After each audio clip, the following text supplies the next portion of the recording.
Hey man, welcome to the show. Good to have you on. And I think at this point in time, it's been 8 years since we've been in Germany, And 8 years since we've been friends. and 8 years since we've been friends as well. How do you feel about how you've changed since then? I don't know if you remember the first day that you came and what that journey was like, but yeah, how do you feel like you've changed since then, um, as a human being, and also just like in terms of the things that you're working on and your skills? I applied to Jacobs a year before and I didn't get in. And I don't know why. But the following year, I'm saying this to kind of really like explain how my mind was, when I came, because I wasn't particularly interested in doing computer science or really anything really. I didn't know what I wanted, but I knew I wanted to get the fuck out. Interesting. So I took a year where, I was just reapplying to universities, and while I was doing that, I didn't have anything else to do. So I started working, and I worked as a graphic designer during that time. And that was also the first time I started working with Photoshop. And everything you saw in the university that I made was because of this. So I knew, I still know Photoshop. I don't use it as much, but I know I know its DNA. And so during this time, like, I think that was the most like change I've had in my personality, or just my being. Hmm. And before Jacobs, essentially I knew what I wanted to do, at least in the sense of pursuing it to as much as I can, and that was computer science. I came here, but I also wanted to do whatever I always want to do, which is like everything beyond that. Let's see.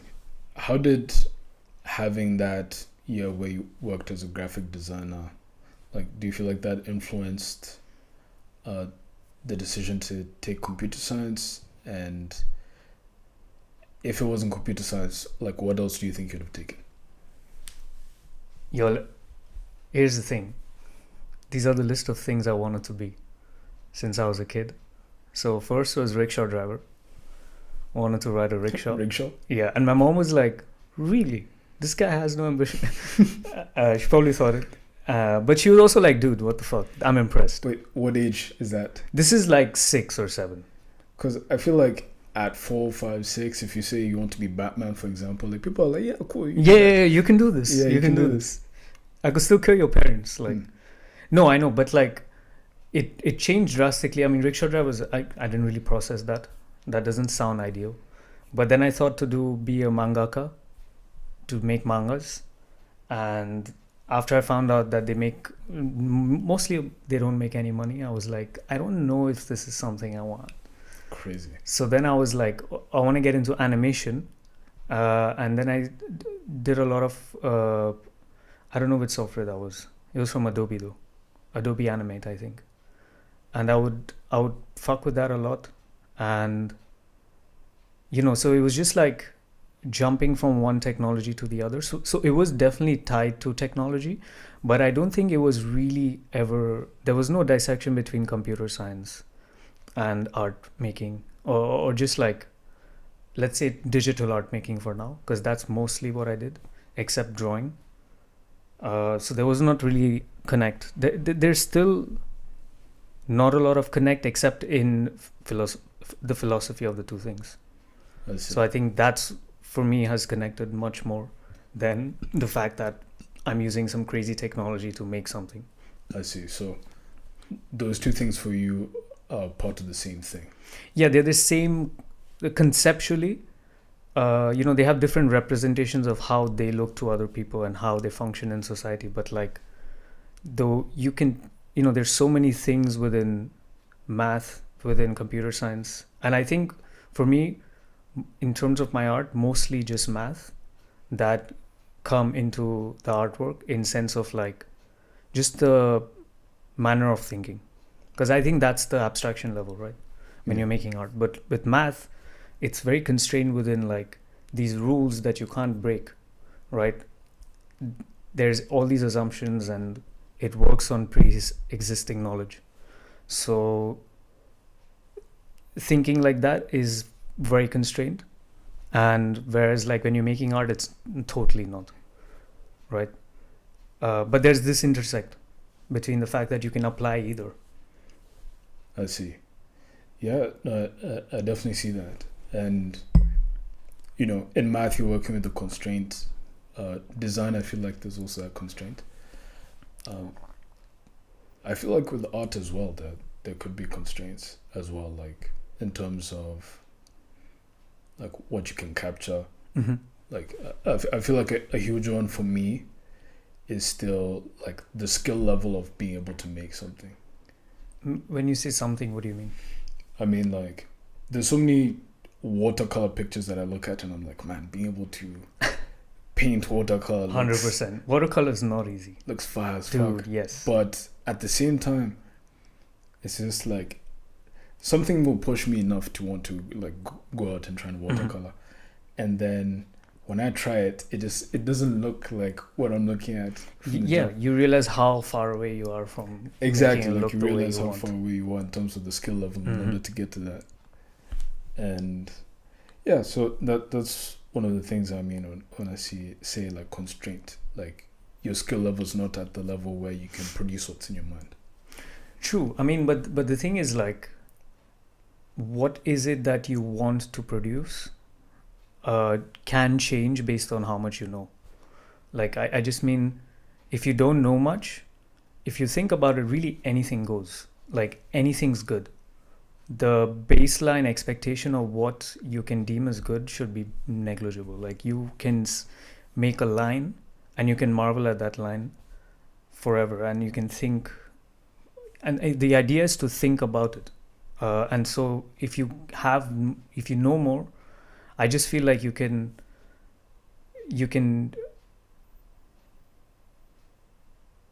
yeah, like, I think if you can just like listen to yourself as you're making it, you realize that the process that makes an image looks like, let's say in your case when you said it's like watercolors, you can see there's this level of skill involved, but that's irrelevant, right? At the end of the thing, it's like, what was that process you had with the surface on which you worked on?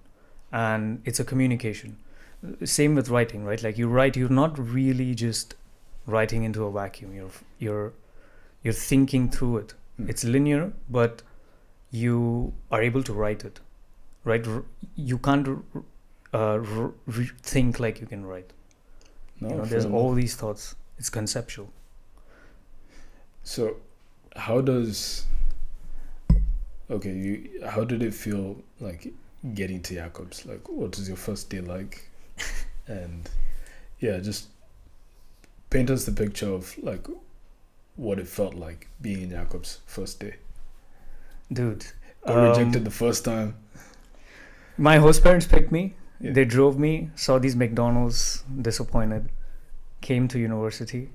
I really liked the campus. And the thing is also, I didn't have very high expectations because it's not like I was in like ALA equivalent. Like, my high school was trash, and it didn't have a lot of trees like Jacobs did. So I'm like, okay, I could see myself. Yeah, Jacobs has hella trees. Hella trees, and Almost too many. it's too many. It's a park. It's like it felt really like oh, okay, I can fuck up here. It's fine. And I came here to fuck up. Like, I had no expectations. And I just spoke to some people in Jacobs, like the coordinators and stuff. And I think I don't even remember what I did, but it was like, I wasn't very shocked, actually. I don't feel that I was like, wow, I'm in this new country. I was just like, cool, I was very much in the moment, I think. And I don't think I was doing that intentionally. I see. It was just, I think I was just excited. But it never felt like unsettling. I see. Was there ever a moment where it actually did hit you like, oh shit, I'm in a different country? when I moved to Berlin. When you moved to Berlin? I mean, no, actually, when I did my internship in Stuttgart, I lived in a city, and I think even then I was like kind of in this cloud of like, oh, I'm coming back to university. But, like in Berlin, it's like, oh, I'm a city guy. It's a different lifestyle. And I think I realized that feeling, like that that unsettling feeling when I realized, my friends are not in the other room. They're not like, I can't just call someone and then they're downstairs. Yeah. Like you have to plan. People are not around you. Yeah, you have to plan to meet people. It's crazy difference. Like I had to avoid people in Jacobs actively because I didn't have the time. And now I'm like, you have to, especially when I moved to Berlin, it was like, I have to plan it. Okay, I don't like plans. Like, I'm anxious. I don't want to think about it for a week. So that I think that was when I really felt it. And like getting groceries, cooking, So I know in third year, you decided to go the internship route for the last 6 months. Mm-hmm. And I think maybe that might have been the first time that you're like out in the real world of Mm-hmm. Germany. Mm-hmm. Yeah, tell me about what was that 6 months to, let's say, maybe like your first year in Berlin, like what was that experience like, finally like being outside the school system and then now being out in the wild here in Germany? Yeah, I mean, the expectation wasn't that it's going to be like intense.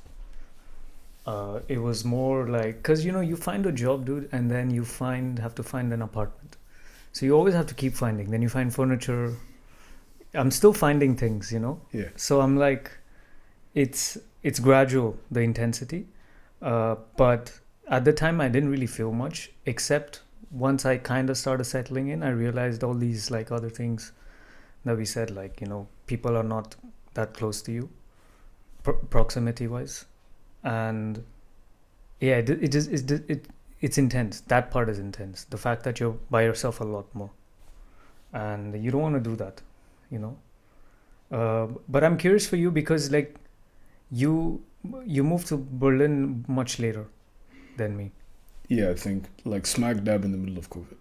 And but you were living in Bremen. Yeah, I was staying in Bremen there. So did that give you the effect of like, okay, I'm outside Jacobs, is a different life already, or did you have to come to Berlin to experience it?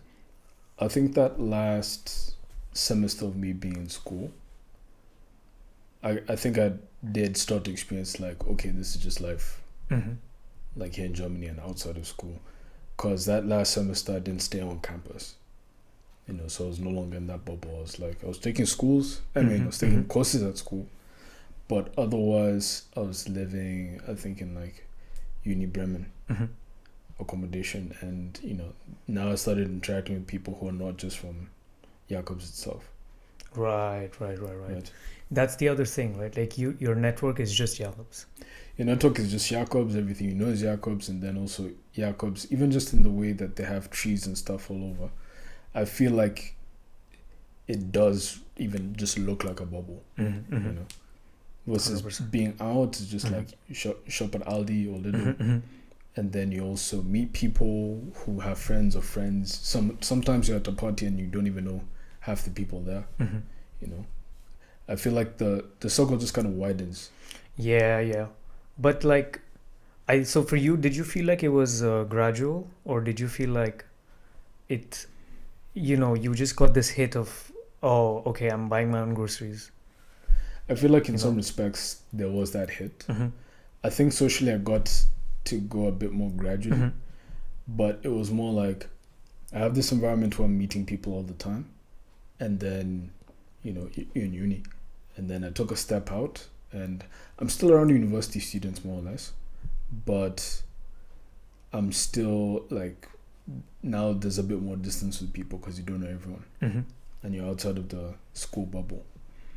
And then now coming to Berlin, this was the first time where I think from the social aspect there's a bit more of a hit there, because then it's like, okay, who from uni moved to Berlin?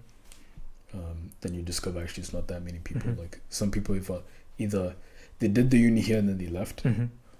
or some people are still in Bremen, or some people, yeah, they're just in some other German. They just disappeared. They just disappear. Like, yeah, there are a lot of folks. I'm just like, where are they?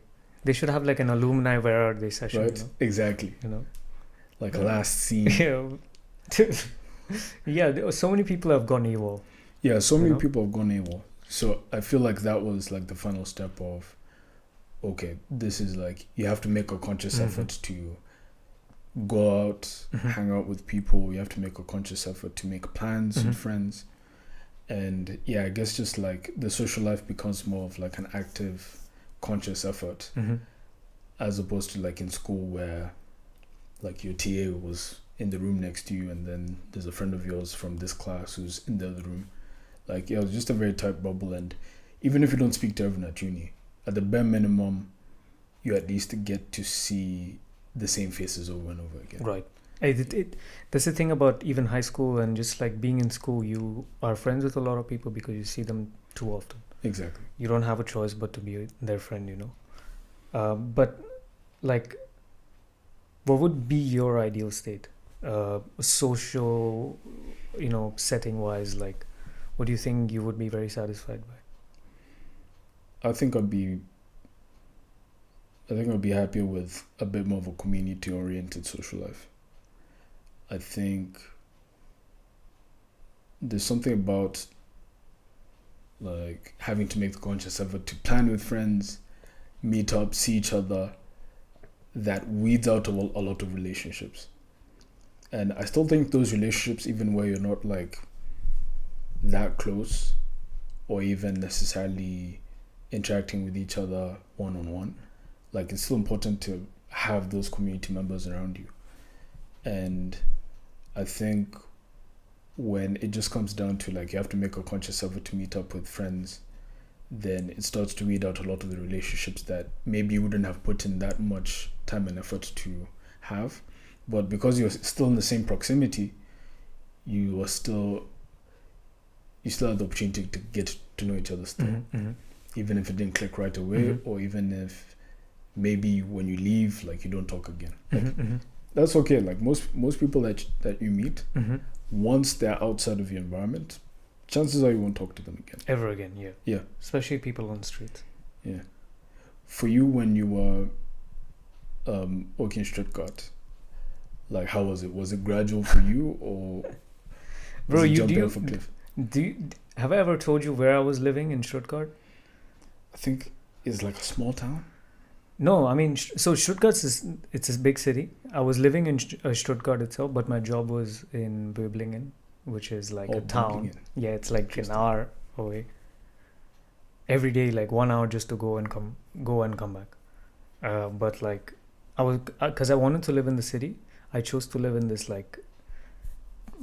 crack house that is painted all in white, and they had all these ornaments. Really? They were all like ceramic. Dude, it wasn't like an Alice in Wonderland crack house. Like, that's just honestly the best way to put it. Interesting. It was super narrow. It was like 3 floors. There were rats in the building. And I asked the lady, yo, like, do you not see the rats? She's like, oh yeah, I said rat traps, it's chill. If someone says that, I'm like, Oh, yeah. yeah, I was eating out, man, for most of the time because I didn't want to cook in the kitchen. It was that sketchy. It was sus. And then you would just see her screaming. Wait. It was a bunch of stuff. So I feel like, you know. In Böblingen itself, were there not like the amount of rent you're paying in Stuttgart? I'd imagine that whatever rent that was, like if you took it to Böblingen, you'd get like maybe a 3-story house. Dude, yes, but I'm a city guy. I cannot Fair enough. imagine myself. Dude, I was in Bremen all the 2 years before that, right? So like, dude, I don't want that You shit. needed the city. I needed the city. Like I was like, I made the decision. I didn't even think about it. And yes, actually, many people actually do live in Böblingen if they're working there. Like from these interns we had were all from there. But I was like, nah. Because you want to like just grab a tram, see the center. I was so close to the center. I was in apparently a very good area called Degerloch. And I told my colleagues and they're like, what? Really? How come? Are you rich? I'm like, no, I live in a crack house.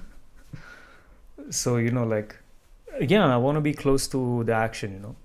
I see. I can't imagine myself like, I know David was living in Ulm, and I was just like, damn, Really? quit. For his gig? Yeah. Wow. His office was there. Yeah. Like, what would you say that town would fit on the scale of like Bremen to Berlin? Or is Bremen in the middle and Ulm is on the other extreme? Like, how would you describe Nah. it? Yeah, bro. Ulm is on the other. Ulm is way smaller and way wider and just way more German. But that's not to say, because there's the Airbus office is there, so they have a lot of people. But Bremen was like, honestly, dude, I have no feelings about Bremen, and I'm curious if you do. What do you think of Bremen now? Because that was really our portal to the rest of the world, really. It was. Because you can't leave Bremen At and least not, Germany, yeah. Yeah. you had to finish your university before you left. Just that fact. Everyone has a relationship with Bremen. For sure. I mean, for me personally, I think when I thought about what college would be like, I think I had a very different picture. Mm-hmm. I was picturing like biking through a city. Right. Like the other Right. universities. Exactly. Like New York, on some like Peter Parker looking Yes. satchel going to You're a like, plane. hey, I'm walking here. Exactly. I'm cycling here. Exactly that. That's what I was thinking of when I was thinking about uni. And, even the summer before I joined uni, I got to have a bit of a taste of that. Mm-hmm. It wasn't in like a city itself, but it was still a US uni, and it was in the state of New York, and I really enjoyed my time there. Mm-hmm. And I was like, okay, if this is what college is going to be, then I was super stoked. What were the stuff you were doing there? So it was like a 2 month. Cycling to Manhattan. No. This was not in the city itself. It Yes, was like okay. away. So it's still rural to Right, a certain extent, but I don't know. College Town had a very different feel there, Yeah. and yeah, even just the teachers and all that stuff. They had teachers with some pretty interesting classes, and I think in my head I was thinking that that's what I was coming to get in Bremen. Not necessarily 1-to-1, but that's what I had in mind in terms of like what college is going to be like. Mm-hmm. So being in Bremen, that is relatively small, feels relatively unchaotic, and it's just super clean and it's just quiet. And at the time, maybe I resented that a bit, but when I came back last year to visit, I was just like, this would be a great place to retire. Mm-hmm. Like, I was staying at an Airbnb that was like this neighborhood. Right. You had to drive to get there, Mm-hmm. but it's a neighborhood, and it's like houses, and neighbors say hi to each other and stuff like that. I'm like, to retire, this is amazing. I know It's what you mean. beautiful, serene Yes. nature around, but yeah, I think Bremen still felt a bit too small for me, or too quiet. Yeah, I mean,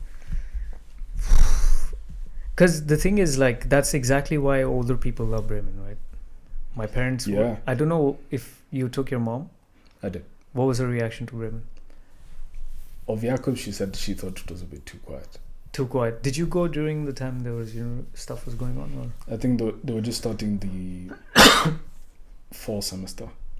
So students were there. Students, a few were there. This was like orientation week, but the week Mhm. before the whole school comes. Mm-hmm. So it was still relatively quiet at the time.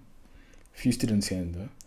And then, yeah, I think my mom was just like, hey, it's way too green and quiet, and Mhm. like trees all over the place. It just feels very isolated. I think Mhm. that's what she was getting at. She's like, it just feels very isolated. Very. And true, it does feel like that. But yeah, I think in terms of the quietness and all that stuff, Mm-hmm. like raising a family or just retiring, I can see how if you have a Wi-Fi connection, you're good. Fair enough. Wi-Fi connection, and if you've truly, I think for me that would be a great option if I've like lived as much as I want to live, and then I'm like, okay, Mm-hmm. I'm tired of this. I just want to like sit back, relax, and just. Where would you want to retire? I know it's not Bremen. Dude, it's a tough question. It's not Bremen. Tough question. Despite all Where do I this. want to retire? Do you have an idea in mind? I mean, I'm hoping I enjoy living in the UK. In the UK. So maybe the answer will change. But I don't know, man. I don't think I can do retirement also, like outside. I want to be in the city forever. I see. I don't know. I sometimes look at the older people living in a big city like Berlin, or like even in New York. There's just certain energy to them. They look cooler. Fair enough. I mean, They look younger. They do look younger. I think there's something about just being in close proximity to youth that just kind of energizes you. Yeah, that's for sure, right? Like, just like the fact that there can be construction happening. Exactly. You're living on the edge, you know? No, fair enough.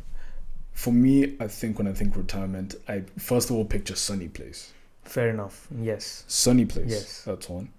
Two, I think I'd be very happy if I'm just like around nature or something beautiful to look at. Mm-hmm. I think that for me is the only thing that tops city life. Mm-hmm. If there's that kind of just like nature, beautiful, like you walk outside and it's fresh air and you know enough people around you that you feel like a sense of community, Mm-hmm. I think that would be good enough for me in terms of retirement. I wouldn't see myself that far away from family, or at least people I consider family at that point. But like, what kind of places would you consider to be that archetype? I would say home, of course. Kenya definitely Oh, fulfills really? that criteria, sure. But I think sometimes it also depends on like how long you stay away, because you can stay away long enough that people can't really identify with you either. Right.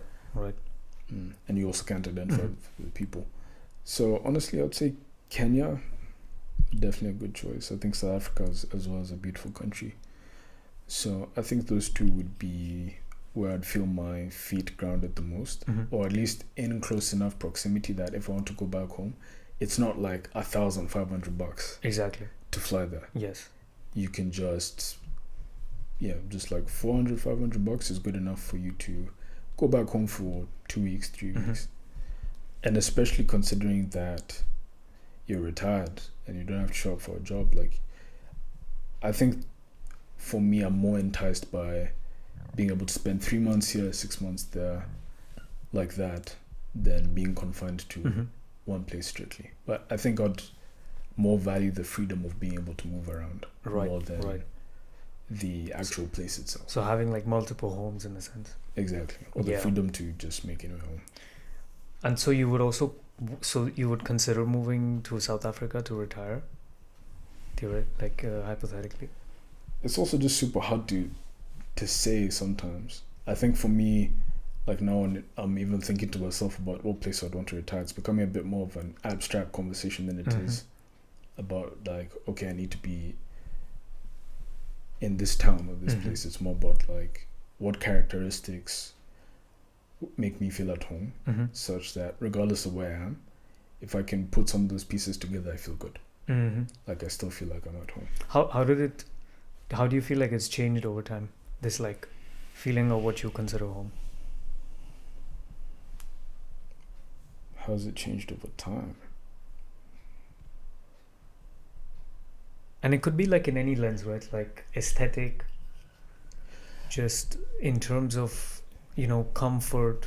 I'd say, honestly, I think it's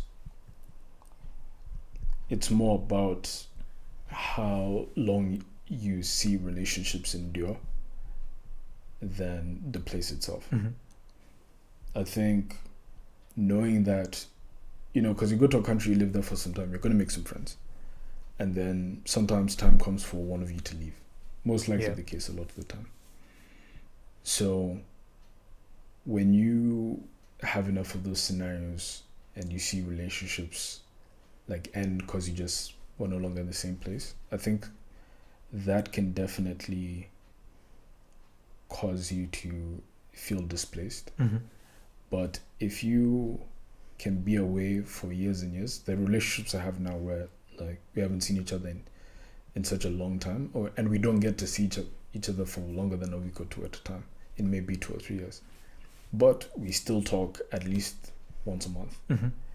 You know, when you realize that no matter where you're on the planet, you'll still have that relationship with someone, it's a lot easier to feel at home, regardless of where you are. Yeah, and it's in a sense, in a weird way, it's more productive because you don't often talk to your friend like that. Exactly. Or you might not even talk to them as much if you're with them all the time. So you're just sitting. Sometimes things just happen. So many things happen that don't necessarily make the news. Exactly. That's the thing, right? Like there's just things happening. There's always stuff to talk about. But beyond that, what is left is just like, oh, me as a person. That's it. That's the only connection with which you stay, right? Like I don't know how many friends you've kept even now that you Skype with. I'd say, and surprisingly, even within the relationship itself, it fluctuates. So it's not that I'm always talking to them once a week for the past 5 years. Like sometimes it's also like maybe you go through a 6-month stretch where we're talking every day, and then maybe we go through another 3-month stretch where we don't talk at all. And I think the great thing about those relationships is even when it's been a 3-month break and we haven't spoken, or even 6 months, you can still come back to each other and not feel guilty for not having spoken for that amount of times. Like there's very little expectation, and not in a manner where you just accept anything, but I mean more in a way of you're not attaching like any like lack of communication to like, oh, maybe did I do something wrong? Exactly. You just understand like, hey, so and so is like maybe busy with something. There's just more respect for space. Yeah. They just have their space, and then you can still talk later, and you know that they just needed the space, and you know that just because we haven't spoken for 3 months doesn't mean we won't speak at all. And I think once you have that comfort that, hey, we can go through long stretches where we don't talk, and then when we do talk, we can have a stretch of 3 months where we're talking actively. I think then that gives you comfort to know that even if you don't talk for a long time, like it doesn't mean that the relationship has gone anywhere. You're still there. I'm curious on your end, like how is it your first year in Berlin, socially, and also just with, I guess, getting your first job and being in Berlin? Like what was that experience like? Yeah, my first year in Berlin was not in Berlin, because I think after like 6 months COVID hit. It hit the theaters, we had to bounce. I was like, no one was working in the office anymore, so I just decided to come to Munich. And the first 6 months though, I felt very lonely, in the sense of the convenience of having friends in that aspect, but also the fact that there are not as many people that I knew earlier. And so there's this drastic change. And so, I was also at a kind of a mindset to want just new friends, like just to have different set of minds. And it wasn't easy to get that, at least in like a big city, right? There's just so much, the barrier to entry to other people is harder. And that could be because of the space you said. It's just much wider for the people here. And so like, yeah, I didn't particularly, you would work. I just joined new company, right? Like I'm just working, and then I come back home, and then I'm like, what do I do now? Like, wait, I have to just go back home. Like, oh, I'm done. What can I do? So you try to meet people, but how much can you meet people? I think there's a point where you have to confront yourself as to what is it that you want. And some people are happy with just working and not doing anything else, but for me it was like there's this constant question of like, what do I want for my life, abstractly speaking, and it wasn't enough. so the engagement wasn't enough. I see. I'm like falling asleep at work, and then I just go home and sleep. So I don't know. It's like you're half awake. I see. You know what I mean? Because that other piece of life is kind of missing. It's missing, and you don't know what is missing, right? That's the thing, right? Like it's not that I wasn't very artistically involved at that time as well, because you know how it is. Like you lead code, you just focused on studying or just doing that, and I hadn't worked with Photoshop. I hadn't worked with anything, visually speaking, and so that was also missing. I think that's what was missing for me. But I think for other people, it really depends on, like, it could just be that you want to be more social, but not for me. Like, at the end of the day, like, I'm alone in my house, no matter what. So what do you do then? I see. And yeah, No, it's a fair point. Like, the thing that I think you'd have in uni or in the school setting is that even the social stuff, you really just had to show up. dude, it's not that hard, right? Like, come on, It's really not that hard. you have to be really different to not find someone. Like, even if you just close your eyes and go with the flow, like, you'll find yourself at a social event Yes, 100%. at school. But once you leave and then you just have work, where I feel like work, there's a bit of that pull of like obligation and you have to do this, or it's your responsibility as an adult now to work. So I don't think most people struggle too much with showing up to work. Like, okay, you might be late or like sleep in the night or one morning or another, but like that happens. But otherwise, you're more or less consistently showing up, and this is what's paying the bill. So at least you're occupied for 8 hours of the day.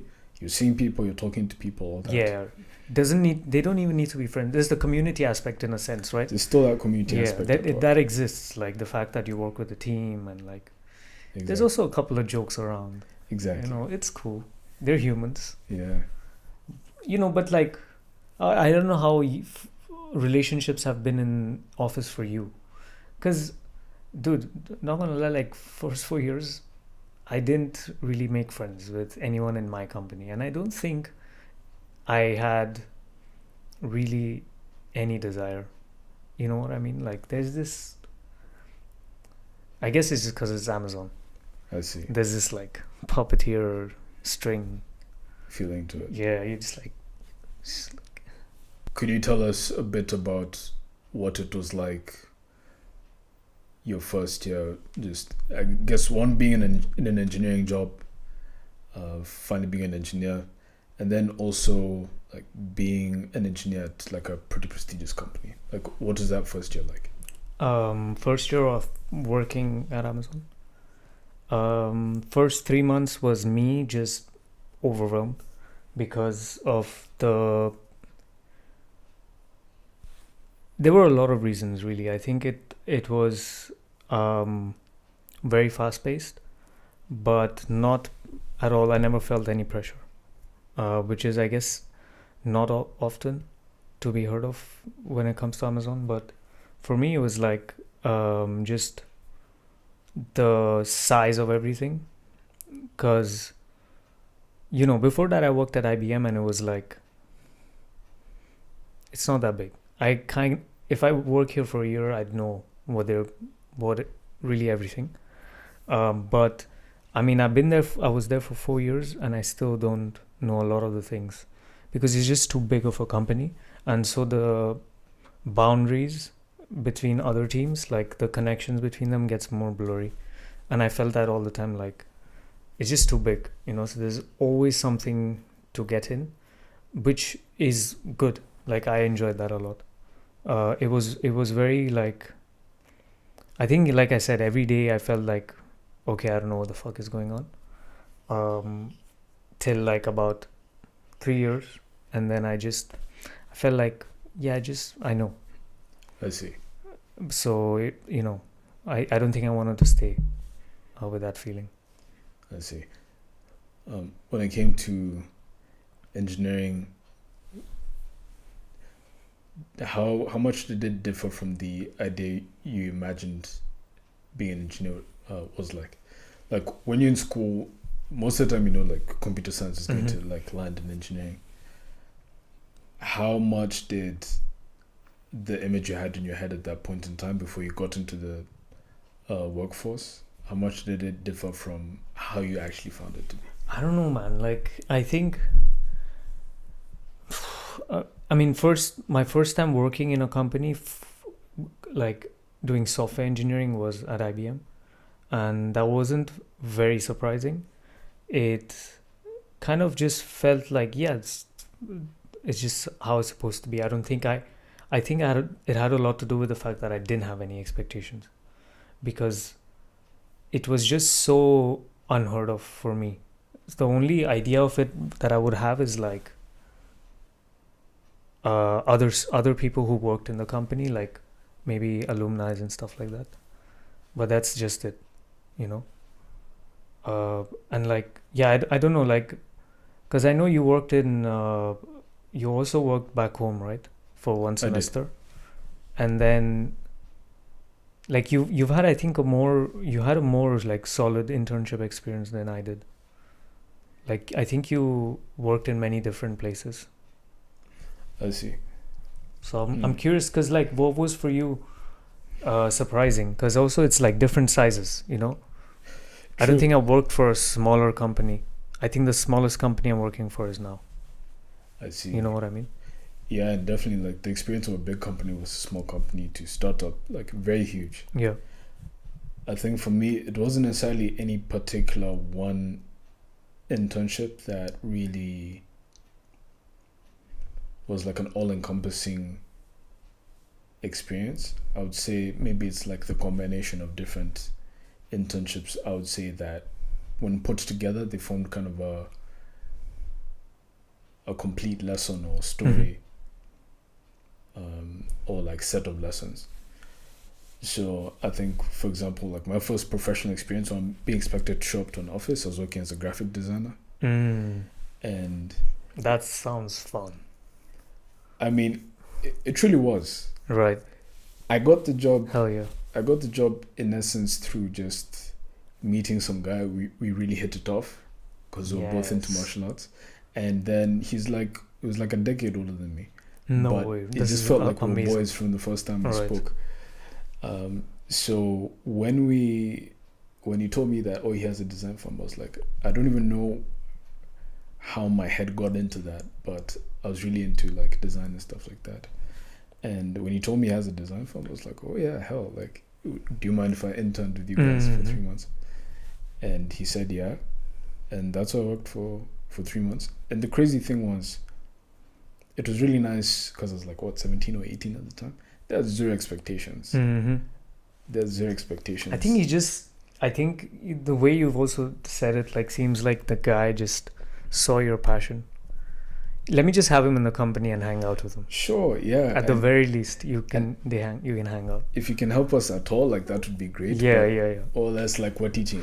Yeah. Why don't you come on over? Exactly. You know, like, we might pay you. Did you get paid for it? I think the school. Yeah, the school was. It's some stipend stuff. Yeah. I think the school had a stipend thing. No, actually, I remember now. It was. I think this might have been before I joined ALA, actually. And the idea was just. There was this like program. It was like Yale Young African Scholars something, and it was going on in Ethiopia. And I think in order for me to pay for the flight, it would have been like $300. So actually the deal was, hey, if you pay for me to, like, my flight to go, like, I'll intern for you. So that was the trade-off. So he didn't actually like pay me salary every month, but but he got you there. He just bought me the plane ticket to go for the thing. And what about staying? Like, how you stayed in Ethiopia then? Yeah, I was in Ethiopia for a couple of days. Oh, sick. Yeah. But not your entire internship. What do you mean, like being in Ethiopia? No. This was after the internship. But to pay for the flight, I asked the guy. You just got him to pay. Nice. Yeah, so that's how that that ended up happening. That's a solid deal. That's 300 euros for an internship, dude. That's not bad. Yeah. So you're doing graphic design. Like, what kind of work? What kind of stuff did you do? So it was like clients who come in, like small companies, Yeah. and they'd need like a logo designed, or they'd need like designs for their, let's say like letters, stuff like that. So companies would, or like maybe they need posters sometimes. Then we also had a guy who did 3D, so he'd be on like more architectural clients and Nice. stuff like that. But I think we had like a specialist in each kind of department, and I think I was able to see different creative disciplines in one place. And I think they just exposed me to so much. How did that look like? Like all these like different. You have this 3D modeler on one side. You know, you have like someone's working in animation. So I'd say it was, I think it was really about like what they introduced me to, the resources. So Mhm. the stuff that they had as inspiration, I think that's the stuff that really like broadened my thinking and broadened my perspective. Like Behance, Mhm. the website. So it was during that time that I got introduced to that, and it was just like oceans of people's designs and artwork. It's and fascinating. Like, it's just amazing stuff. yeah, there's just so much in Behance. There's so much. And it's also in. I don't know how your experience is using Behance. It's very like, because everything's aesthetically pleasing. I mean, that's design has to have that element of like very clear purpose. Less so than art. And it's like everything just feels right. The good stuff does. feels really right, and it's just fun to just look at, not even like analyze or anything like that. And it's just like being able to see how other people have directed their creative energy. Mhm. And you see virtual worlds, realities that don't exist, and it really like it brings back that feeling I used to have as a kid of like seeing something in the real world for the first time and having that excitement. Mhm. It's because like now you can actually see like people like make illustrations or design work, or like, hey, this app idea, they make a design Mhm. for it, you can see it on the phone, it looks real. Mhm. I think when you have things like that, it's a lot easier to imagine even more. Yes. Just see the way different people think. Yeah. It's crazy. Like, I might not always like a project on Behance, but at the bare minimum, I can appreciate that the person has a sense of style, or a strong sense of what they think is cool. Yes. Which Their intent is. I wouldn't even say intent, but is that you can tell there's knowledge behind exactly what they decided to make. exactly It doesn't just come with, like, the other opposite of that is like just random. You can almost see that they don't know what they're trying to do. But it looks fine after they make it. So then that's how it looks at the end. like a process of discovery. Yeah, exactly. Like it's almost like they're doing a random sort algorithm and then just outputting just different numbers, I see. and just hoping one of them feels right. I'm curious, have you had any senses in your creative journey? Senses? Senses like teachers or like role models? Creative journey. Always people I don't know. So like it primarily has been always, and I think it still is, the internet. And I think we were lucky to be in a time where internet was booming during our teenage, and so it was a lot like YouTube, just mostly things that are funny to me back then. A lot of YouTube, a lot of like so YouTube creators is what I mean, right? They were the, in a sense, kinds of people who you could see doing their craft, not like a director where you just see the movie itself.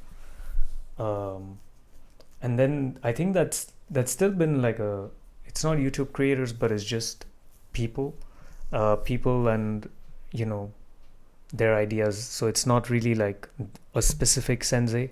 It's more like oh, there's this aspect about this person I really appreciate and I see as an element of role model. Um, but it's just like the role model aspect of it is not very like, um, I think it's not whole. It's just like, yeah, just, I don't know. I don't think I've ever had like a one specific. It's more like elements of people. Yeah, just ideas more so than, or philosophies. Or it could also be behavioral. Like a certain thing certain people do, even in like, let's say, conversation. I like picking it up if I like it. I see. Like David Lynch, you know. I don't talk like him at all, but I find it fascinating how he talks, How he speaks. how he communicates. I see. It's very much like a sensei, archetypically, Fair enough. you know. And what about, I guess, teachers in engineering? You mean like Yeah, like, not in school, right? yeah, not in school, like out in work or even just like on a project. Have you had any? Of course, bro. There's a person who I can't get out of my mind from Amazon. I'm not Yeah. gonna take his name, but this guy is. But yeah, what did he teach you? He didn't teach me shit. He was just a senior engineer in my team, I see. and I mean, he taught me a lot, but not as though he was a teacher, but just that I learned a lot from him, just in terms of what can be an excellent engineer. You know, you've probably heard like 10x engineers. Yeah. That's him, right? Oh, So you just the felt- way, yeah, like the fact that, you know, that also comes with pedantry because they really know everything. So sometimes you don't feel safe having meetings if they're not around. If they push a code pull request, dude, that's gonna be no comments, you know? Like that's gonna be like you're looking through all the lines of code and you're trying to figure out, where did this guy fuck up? Like let me have a comment, you know? But it's clean. Everything's as hell. clean. They send comments, it's like you're fucked. Yeah, it's He's so like, yo, piercing. can you change everything? Exactly. And you're like, shit. I thought of that. Or the worst ones is when I've written a PR and I've reviewed it. I'm like, this thing is airtight. It's airtight, dude. It's like, yo, did they PR it before I PR'd it? Like, I did they? do that review process. I think my PR is airtight, and then they point out something, and I'm like, why didn't I think of it? Yeah, dude. It's dude. I still remember my first pull request that I did. Like it was like I don't know, a few weeks. You remember your first pull request? I remember at Amazon. I remember my first like solid one, not like changing log levels, right? Like just like you know, like a bunch of code, service level code. It was like some tier 1 service, and I'm like, yo, I'm ready. Like I'm like, this looks good. Like a lot of greens, I see. new code, fresh code, looking good. Yo, man, I had 13 revisions, and I was just like, yo. Damn. Dude, I didn't pass this exam if it was one. If it was an exam. If it was an exam, I think, yeah, I would be 13. Like, but that's the thing, right? Like every revision was like a lesson. It was just so much to learn. They would just be like, oh, you could, you know, there's Java 8, right? So I'm writing stupid for loops. They're like, dude, Like, stream oh, that shit. Yeah, stream it. Stream it. You know, Crazy. yeah. I mean, there's this, and these people have been there for a while. You know, like I don't know how your team was, the dynamic, but like when I came, I was like basically the newest person. Everyone was seasoned, working there in the same team for a few years. It was a really like high performing team. That helped a lot, I think, for me. I see. Yeah, for me it was, I was the newest, and on top of that, I was also the company's first junior. Like your first junior. Oh shit, I remember this. So Shit. there's both of that. So it was like the first, not a mid-level, not a senior, who's coming to join us. And this is like first job, so I'm like completely new to whatever they're doing. And I remember just like they would take the time. Like if I would ask a question, these guys would be at my desk. They'll drop whatever they're doing. Yes. They're at my desk and they're like supporting and showing me what to do. And they didn't even have interns during. They didn't have interns either. It's fascinating how their mentorship is like the fact that you're the poster child of someone to be mentored. Yeah, exactly. And they killed it, you're saying. Yeah, they did an amazing job. Yeah, they did an incredible job. I remember, I think one that really sticks out to me that I'll never forget is, and the crazy thing was this guy wasn't even like a permanent employee, he was a contractor who we'd like get on every couple months. And this guy, the contractor, was a beast. He was a beast, one, true. But even if he technically has no personal investment in making sure that I learn anything, after all, he's there for just a limited just for a couple months. Mm-hmm.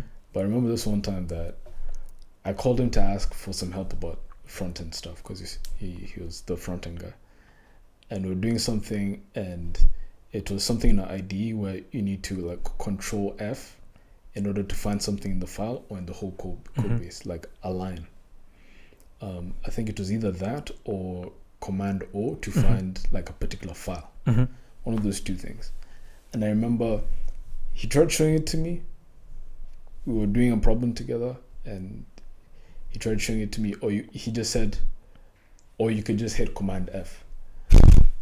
And I tried, and then for some reason, I think I might have hit like Control. Yeah.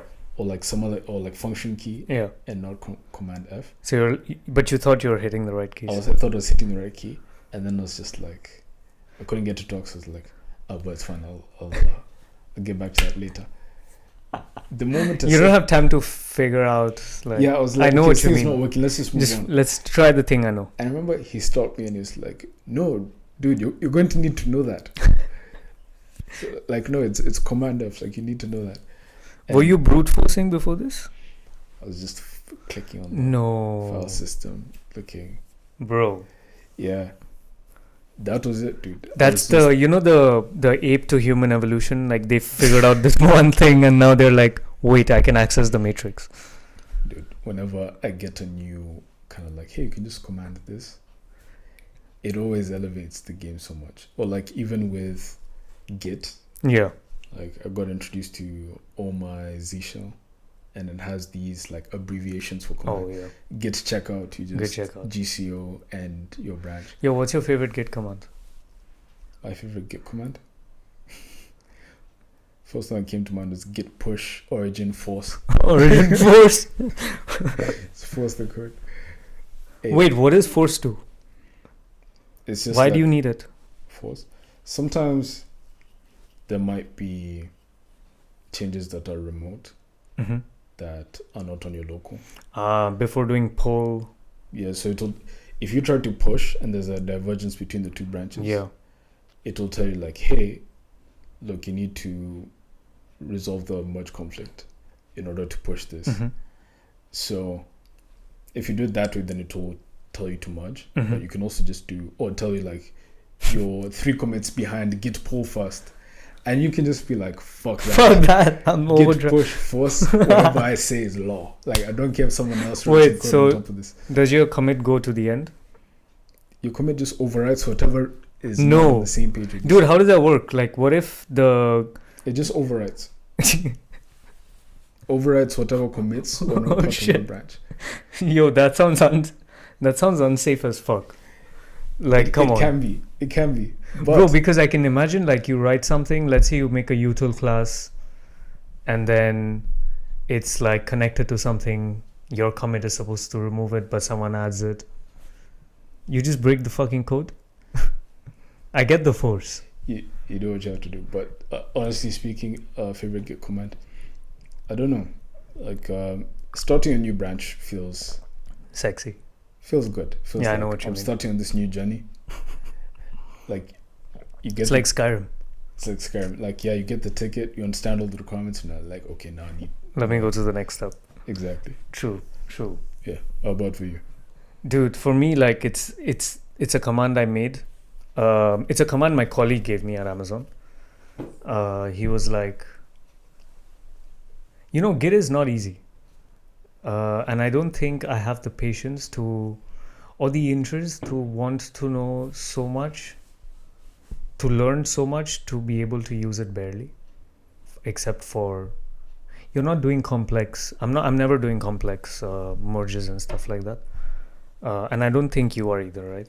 I don't think so. Like I can't imagine a scenario unless you're working on like an open source where like you're getting shit tons of PRs all the time from different Then people. maybe these more complex Git commands Exactly. start making sense.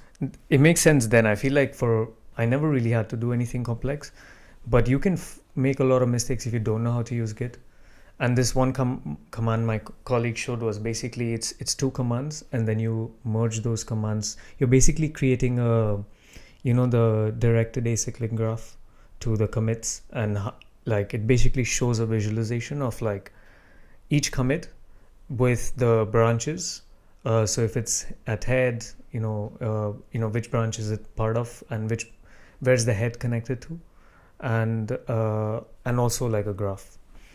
So it's really everything you need to know, and that way you can always figure out where you stand, and you can always adjust. Because a lot of the times for me it was like, wait, where am I right now? Like, what is going on? I see. And the graph really helps. That shit's the best command for me. Like I ever since he taught me that, it was like the thing you said with Control F, but I just felt like I had this higher level consciousness. Like I always know the way. I see. Everything's fine, you just know, man. I'll show you the command actually. It's gonna, dude, it's a good fucking command. Yeah, I'll be interested to see that. Yeah, like it's everything you need to know about where you fucked up. How was? Do you remember any significant proud moments from your first, maybe let's say 2-3 years? You mean in my work? Yeah, in your work. You mean like job?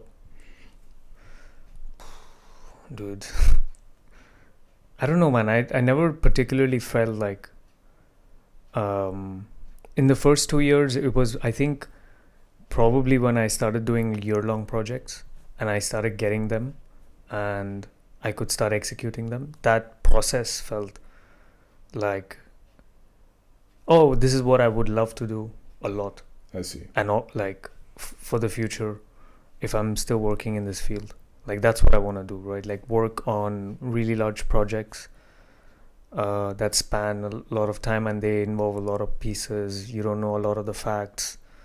And that's the thing I've gotten better at over time. And for me, that's always an achievement. It's less about did I get an income boost? Oh no, I wasn't even thinking that. It was more like, I think a lot of, at least my proudest moments when it comes to work, it's always like in the trenches and I figure something out. And those moments tend to be the more solitary ones, more than like you were publicly recognized within the team. Like those ones, I mean, it feels nice to get a compliment from your team, but for me, I think it's that like level of earned self-respect that I feel when you work in a difficult problem and you figure out the solution. I feel like there's even just at an abstract level, I feel like there's the kind of human journey, or even the hero's journey within the context of taking on a problem, you don't know the answer, you learn everything you can to solve it, you think you have the solution, and then you run into some hiccups, and then finally you get to that point where like everything's straight and it works. I feel like that process for me is always super rewarding. Yeah, I know what I mean, I totally agree, and I think that's the feeling I'm trying to chase. Like even now, more abstractly, in the sense that it's not only tied to like engineering, but just that entire process of constantly not knowing where you are and then discovering that.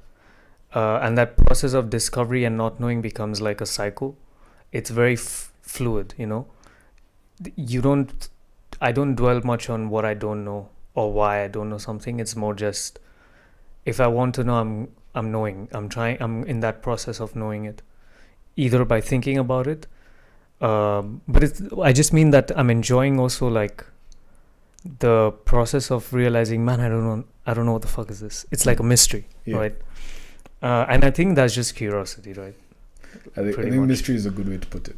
It's a mystery, and the point of mystery, I feel like, is the fact that like you never fully uncover mystery, right? Like the quality of mystery is just always going to be there, given the fact that you don't know everything. 100%. Yeah. And I think another really cool thing is when you learn something new and then you can see how it solves so many more problems for you Yes. when you know how to do something. Yes. I think that's a huge like element of engineering that I don't think people talk about enough. It's like it's constant learning. Mm-hmm. It's constant learning.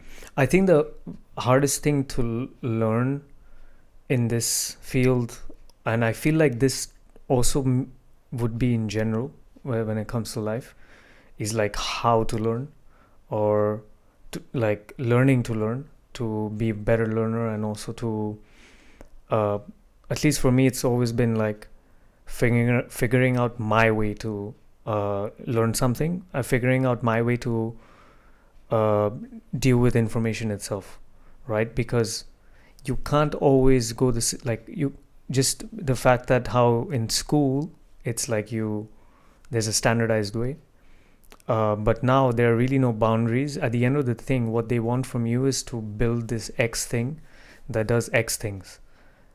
That's beautiful, right? Like the fact that there's nothing really defined for you in the middle, and they're like, they trust you, they're like, get this done, right? And you just figure it out. Like you might not know stuff and you figure it out, but you're in that entire process of like throughout the time you're learning. Exactly. Like that to me has always been the accomplishment, in the sense that the journey itself, it has been rewarding, and I think not a lot of people have that privilege.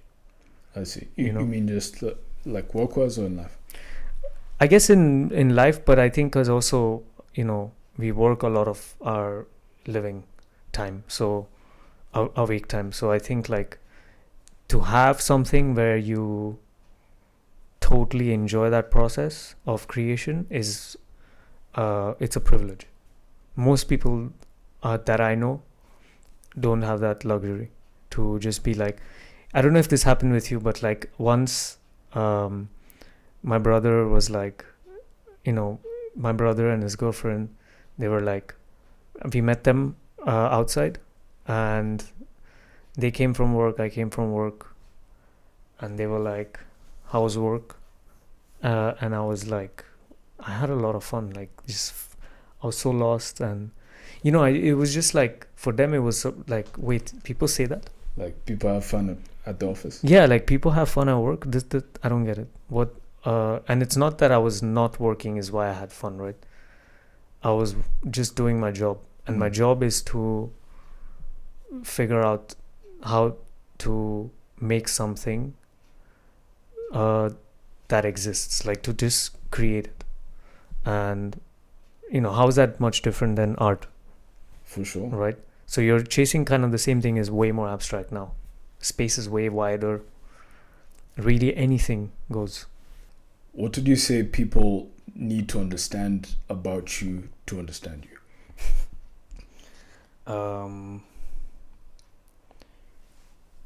I think like the way I would answer that is like, how I want to be seen, right?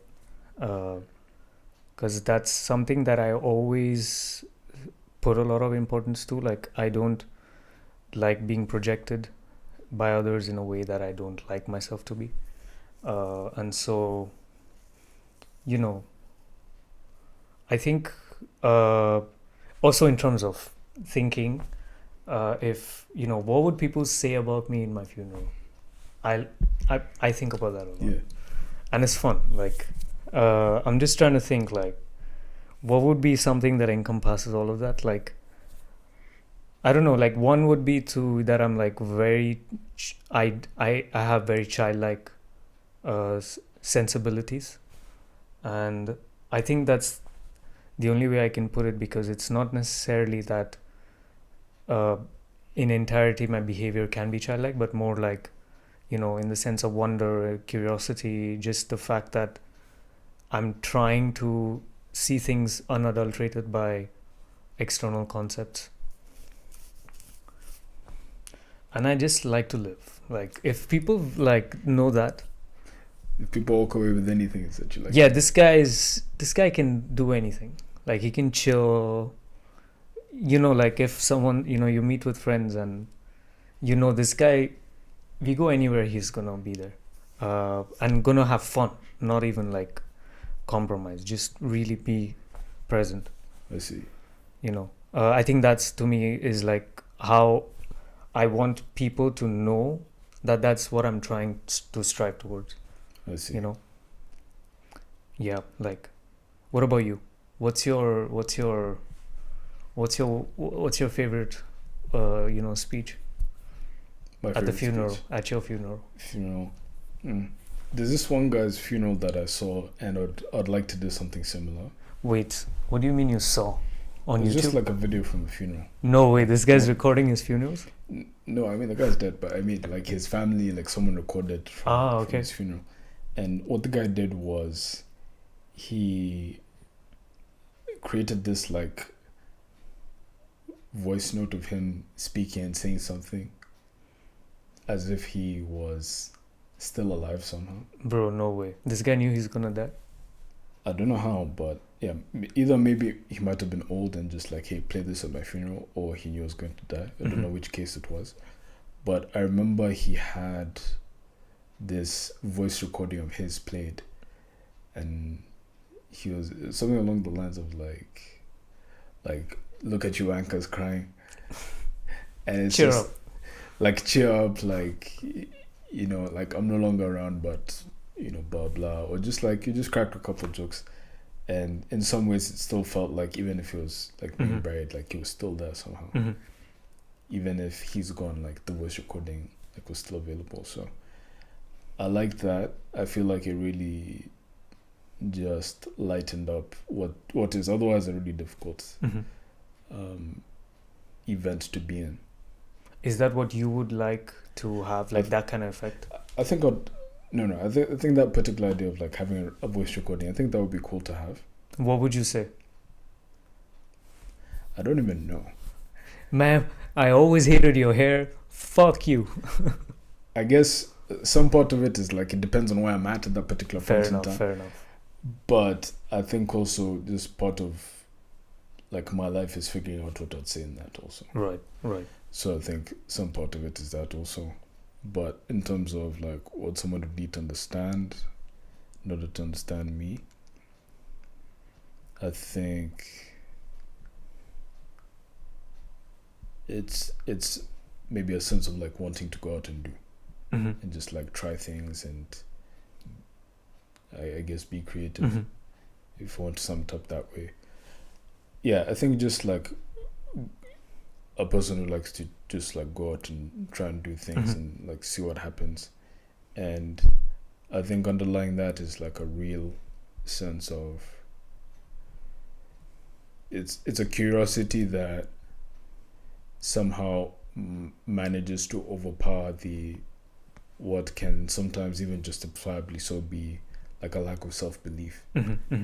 But it's just a curiosity of like, hey, look, I know this might not work out the way I wanted to, and maybe I realize like, hey, look, I really don't know what I'm doing here, and maybe I mess up, but it's that wondering like, hey, but what if I don't? Like, let's find out. And because we know for sure that if we don't do anything, like this thing's definitely not going to happen. But if we try and we fail, at least we tried. And yeah, at least now we know. Well, what are you trying to get from that objective? I think it's just like a sense of peace that you wanted something and you went after it. Even if it didn't work out, you can go to bed knowing that you did everything you could. And I think that's a better place to kind of sleep from than knowing that you wanted something, knowing that you wanted to go after it, but then doing nothing because you were afraid of the failure or you were afraid of things not working out. And it's like, if you do nothing, like what you want to happen will definitely not happen. If you don't apply to that thing, like you definitely won't get it. Yeah. It's a guarantee. But I don't even understand like the entire concept of not being able to get what you want. What tends to happen is not that you don't get what you want, but the thing that you want changes, either because you didn't want it long enough, or there were other factors that convinced you that it's not the right decision. But that means you just don't want it, right? Like to me, it's like, it's always a question of how bad do you want it? What does it mean to want this? Like, what are you expecting to get from it in the first place? So, like, with, I feel like I'm curious with you how you can, how do you conceptualize that? Like for you, what is that feeling that you're looking towards when you still decide to take that risk? Because there's this reward, right, that you're expecting as For well. sure.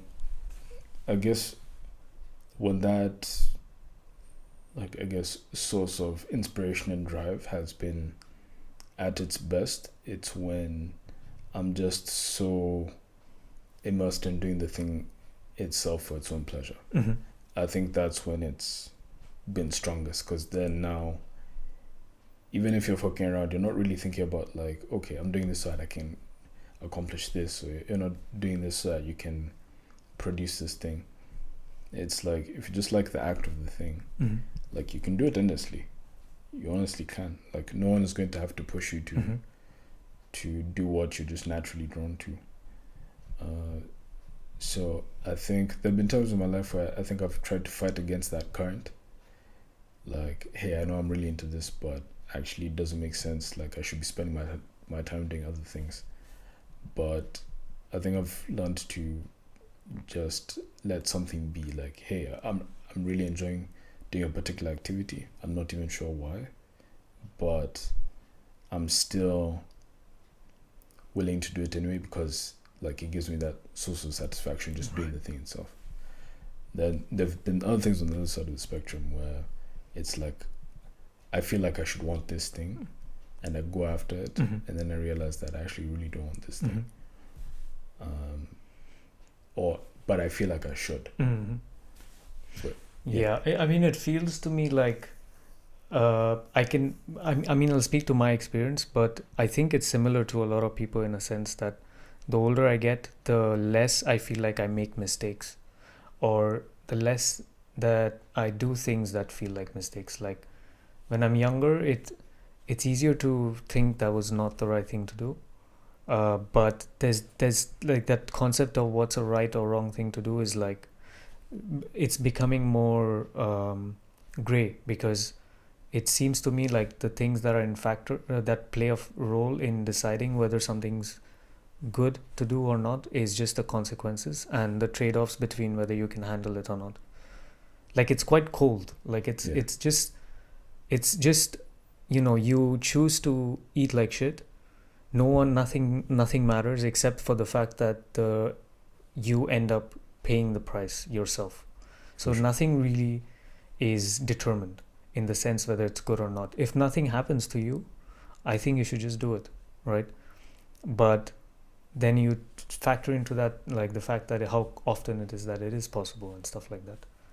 To me, it just never felt like, it feels now, it doesn't feel like if I'm doing something that, like it feels less regretful, like I feel less regrets in some decisions I make just because I'm like, I tried to do the right possible thing at that moment. I see. And just didn't work out. Yeah, it just didn't work out. Maybe like, I just didn't have the right knowledge to Fair make enough. that decision.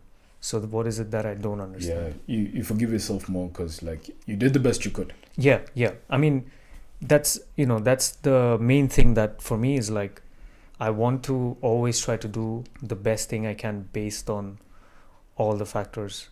And that's how also I produce my art, which is to try to make the most honest mark that I would make if I were to make it for myself.